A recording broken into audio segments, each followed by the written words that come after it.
You are listening to the Beyond the High Road podcast with Shelby Milford, episode number 67. Stay tuned. Welcome to Beyond the High Road.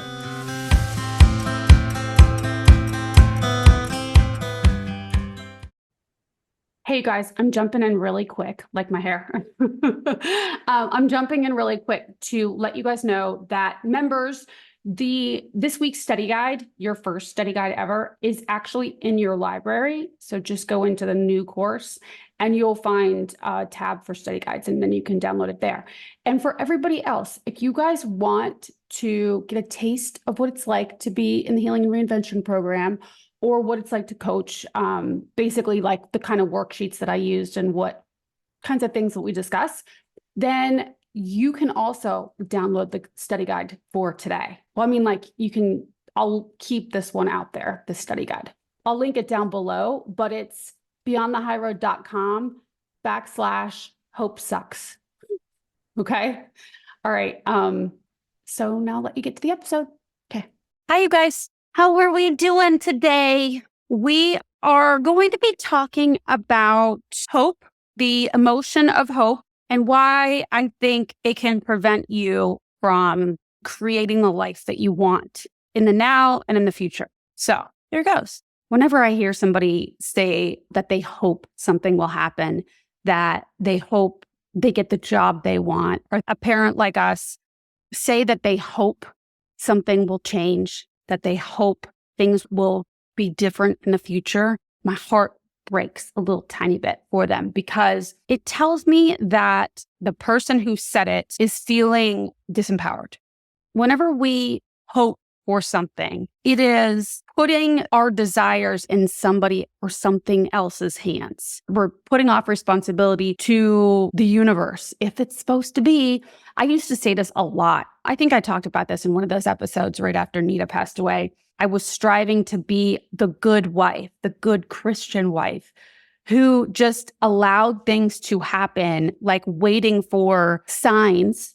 Whatever showed up in my life was supposed to happen. And anything that I tried to create was imposing my will. I look back on that now, and I had it backwards. I believe I had it backwards. Now, there's a difference between imposing your will, trying to force something to happen, and creating your life. I think just even the way I said that, that's probably pretty evident, right? If you're forcing something to happen, we're trying to change the reaction or the way that somebody else behaves in order for them to conform to what we want. And that's not what I'm talking about at all. I'm talking about, like, I'm always wanting to create something new, something more improved and better than the last time I created it or the last thing I created, right?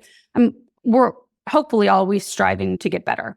So when you come at creating your own results for yourself, or making your bed in the morning in a confident, in control, confident and sure way, like that you are the one that is making it happen, that is an entirely different feel than hoping that you make your bed. I hope I can make my bed today. I hope I find the time to make my bed. That clearly is not stepping into your power. You know what I'm saying? Hope seems well-intended, and it seems like a positive and feel-good word. But really, by hoping, you are creating a space for yourself to stay stagnant. It's a very passive word, very passive emotion. I believe it's actually like an indulgent emotion too, because we can hope, we can wish, hope that things will happen differently in the future. But when we're there, then we're indulging in what might happen in the future, and we're missing out on the present moment, you know? Just as soon as I said that, I can hear some of you listening to this saying, well, yeah, I want to get out of the present moment. I need to get there. There is better.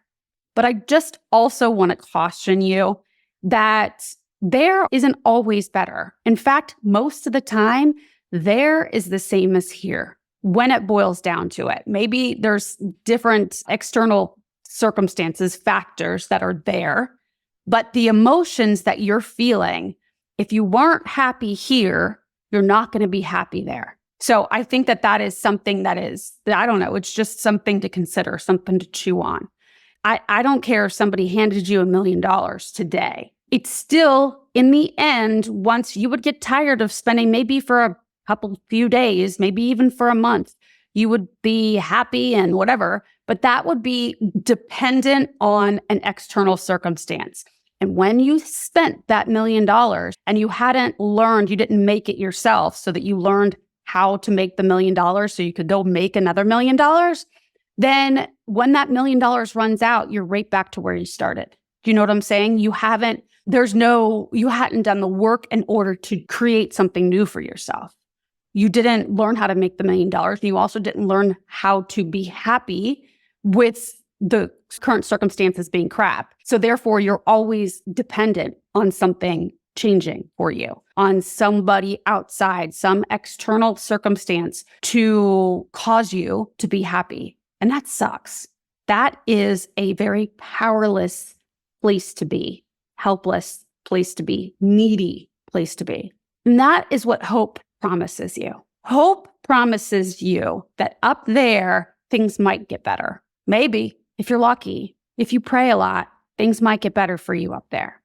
When we hope for change in the future, we hobble ourselves in today. We prevent ourselves from making the change now, today. Hope separates us from the emotion that we want to feel now. When you're hoping for your children to come home, find support and healing, I was just talking about this the other day with you guys, is that anything we do, no matter what we're talking about, it's always in the end, it boils down to wanting to feel whatever emotion we think we're going to feel by doing or not doing the thing that we're aiming for. And so if you want, and you're hoping, you've been holding out hope for your kids to finally realize what's been happening with them so they can start their road to recovery, and eventually y'all can reunify and things will be back to hunky-dory and everything's great, right?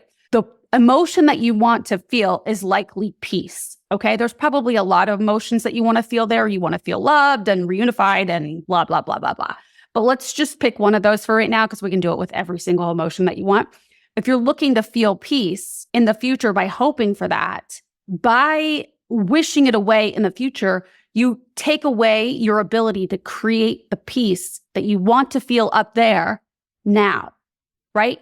And so instead of creating peace for yourself in the now, which is entirely available to you now, right now, as you're listening to this, you end up creating the opposite emotion. You end up creating discord inside of you. You end up creating a feeling of helplessness, of dis-ease, unease, because things aren't right now in your mind, right? This is not how things are supposed to be. Life has been derailed, and I'm going to hope my life away for the future, for the chance that maybe this will happen and we will reunify and things will be great and I'll feel peace then. I will wait for peace until that happens. I'll hold out until then. And so you create all of this discord in the now and all the way up to the time when hopefully it will happen. Here's the thing though, because you're wishing away and hoping for that up in the future, the way that you show up in your now and all the way leading up to this hopeful event, you're going to show up in a way that is disempowered and not productive. And when you show up in a way that doesn't produce what you want all the way leading up, guess what happens to that event? That event either keeps getting pushed off, or you're not as present for it as maybe you would be if you would have taught yourself how to feel peace in the now. Because you can, it's not binary, it's not one or the other.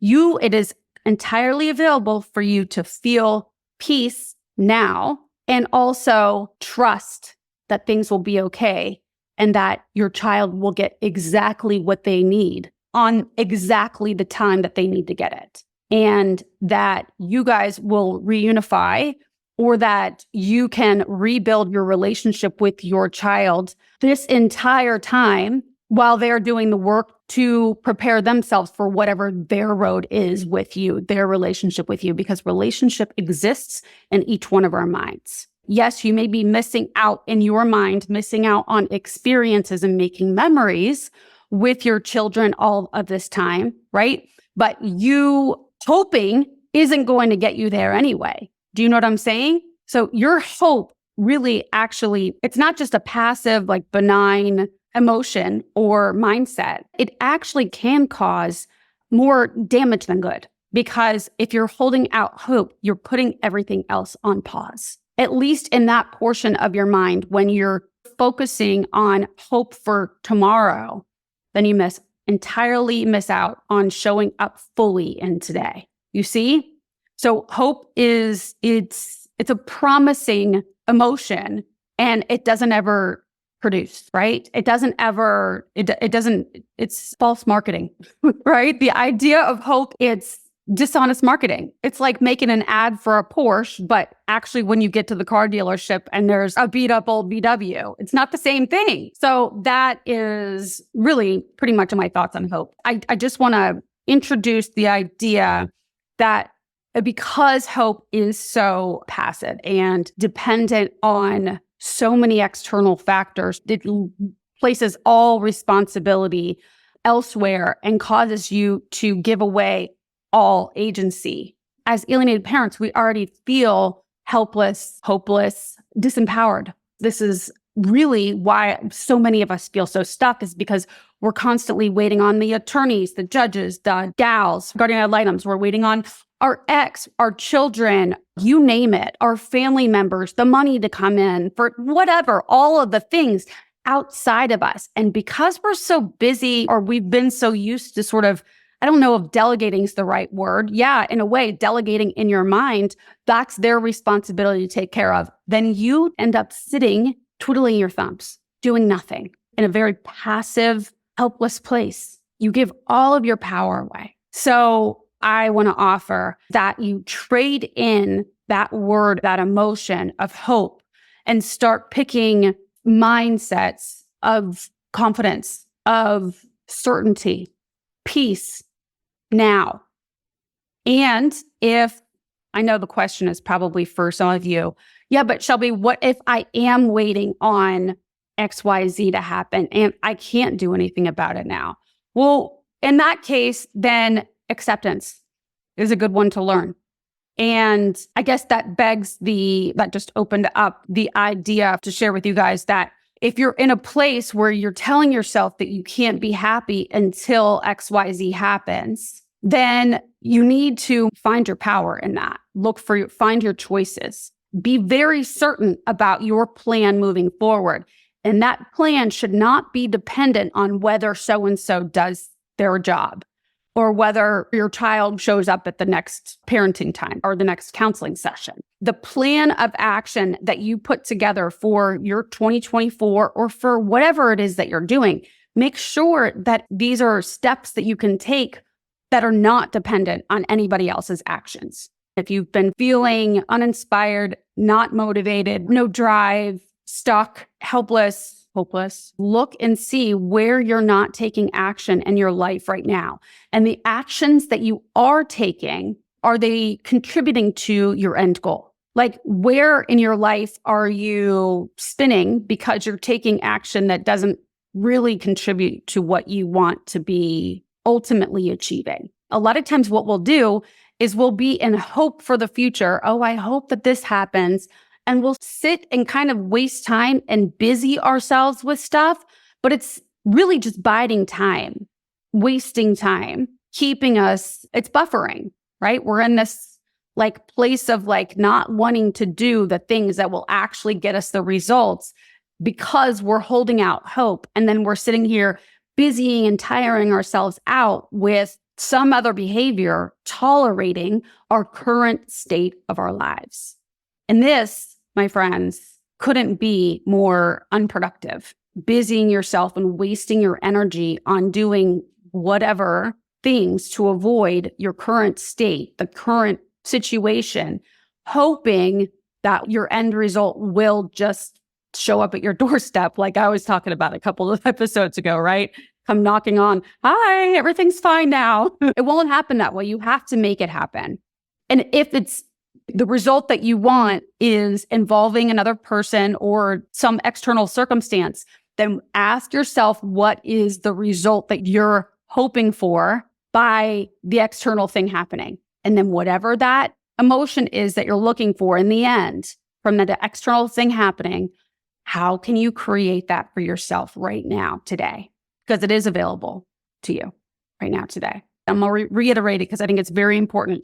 When we're hoping for something to happen in the future, whatever that is, I use the example of our kids coming back, and what we really want there is peace. Then we're wishing that away for the future, and we're creating the opposite of peace in our life right now, and for as long as we keep hoping and wishing it away. So we end up missing out on the opportunity due to our own behavior and our own mindset of trying to do the right thing by keeping hope, holding out hope. We've been sold this idea that hoping for a better future, hoping for world peace tomorrow.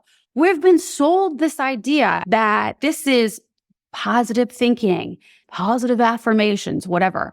It is so damaging to think that, and if everybody in the world was hoping, nothing would ever get done. Somebody's got to stand up. And if it's something that you want, nobody else is going to stand up for you and do that thing.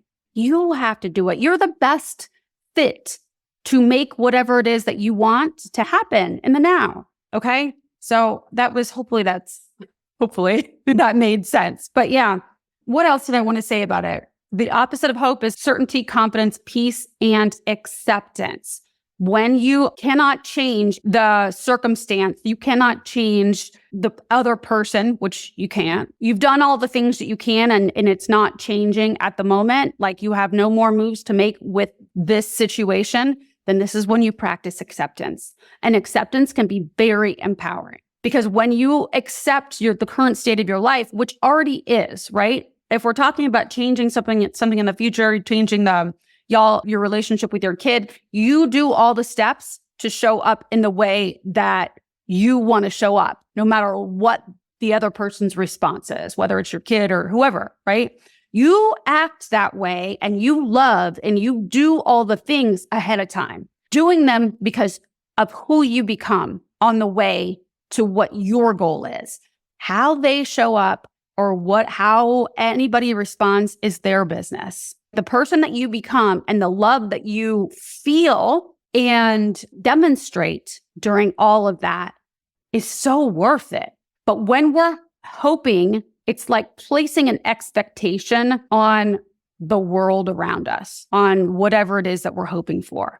And you know, and I know, that expectations can bite you in the butt. If we have an idea in our mind of what things are supposed to look like and however long up there, nothing will ever measure up to that expectation. Rarely. And sometimes people exceed our expectations, but that's the bonus. That's like, woohoo, thank God. But if you're always expecting things to happen, holding out hope, hoping, wishing, waiting, you're going to be very disappointed and feel very disempowered. Okay. So if you cannot make any moves, then that's when we practice acceptance. Because if it's here, it's already here, and you're resisting it and you're trying to fight it or hope your life away, you miss out on so much life. And you've heard me talk about that before, where I woke up one day, like, not literally, well, maybe literally too, and I realized I was sitting on my couch and I was like, everybody's out there living and I'm here. I've been here on my couch for like 3 years, and the world has been going by. And all of this time, I just wished and hoped away. Nothing got done. Nothing got done. I mean, some things got done, but none of those things that I did were contributing to the end goal, the things that I wanted to accomplish. All of the things I was doing were, just like I was talking about just a few minutes ago, spinning my wheels and just wasting energy, doing things that didn't matter. Nothing that I can remember today that made a difference during that time. No. I don't think The Price is Right, watching The Price is Right, or Days of Our Lives, drinking craft beer on my couch counts. I don't.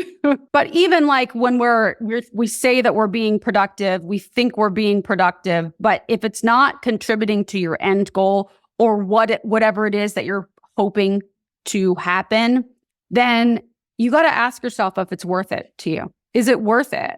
to keep doing whatever thing that is. Obviously, if it's your job that you have to go to in order to produce money, then that's not something that you have to do. That's actually something that you want to do because you want money. Okay, now I'm getting like in the weeds. So many things that have come out. Yeah, I have so many thoughts actually about hope and how it doesn't work for you. And also I do need to do a whole episode on acceptance. So maybe I'll work that in. I have a schedule already, but acceptance would be a really helpful one for a lot of us. I think I've shied away from that one in the past because I know it's a jagged, very large pill to swallow when we're talking about accepting our situations of alienation. But I also know, and I feel very strongly about this, is that when we're not accepting our situations, we're not accepting of or willing to open our minds to the recognizing and acknowledging that it's here, we can be filled with anger and resistance against something that's already here anyway. So it's pointless. And you end up creating sickness, dis-ease within your body. So the smartest thing to do, the most efficient thing to do, like we're just looking at this logically, is to allow it, what already is, to be. So acceptance is actually necessary in order to stop suffering. So when you can accept your current circumstances, even while you're making steps to change the thing that you want to change or working towards a goal, it works to your benefit if you can be in acceptance and work on actively accepting the now while you're taking your steps. If you're trying to push away and resist what currently is, you're causing a lot of friction for your own self in working to change the situation. Okay? All right. So it's going to have to do a lot of editing because I went off topic like a million times during this, but hopefully I can make it work. But anyway, okay. So I have a client coming in right now and I will talk to y'all later. Bye. Thanks so much for listening today, guys. I'm honored that you chose to share your time with me. If you like what you've been hearing and you want more, come join me in the new monthly membership, where we take the concepts that you hear about here and using a logical framework, you learn to apply them to your specific situations, upgrading your thoughts and your life, even while experiencing the grief of alienation. For more information, go to beyondthehighroad.com. See you soon.